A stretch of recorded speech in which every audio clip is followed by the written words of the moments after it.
সমাবেশ চট্টগ্রাম থেকে শুরু হওয়া এক নতুন যাত্রার ঘোষণা। এই সেই চট্টগ্রাম যেখান থেকে 1971 সালে মেজর জিয়াউর রহমান স্বাধীনতার ঘোষণা দিয়ে বাংলাদেশের মুক্তিযুদ্ধের সূচনা করেছিলেন। এই মাটিতেই পরবর্তীতে দেশপ্রেমের চূড়ান্ত হত্যা থেকে শহীদ হয়েছিলেন প্রেসিডেন্ট জিয়াউর রহমান। এই চট্টগ্রামের সাক্ষী ছিল 16 জুলাইয়ের গৌরবময় গণ আন্দোলনের ছাত্রদলের সাহসী নেতা আমাদের প্রাণপ্রিয় ভাই ওয়াসিম আকরামের শহীদ হওয়া।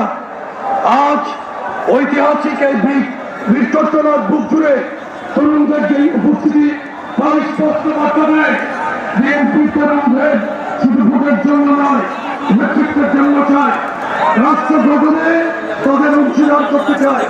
আমরা গর্ব করে বলতে পারি আজকে তরুণরাই আগামী বাংলাদেশ করবে, এই তরুণরাই হাত ধরবে ভবিষ্যতের নেতৃত্বে। এই তরুণ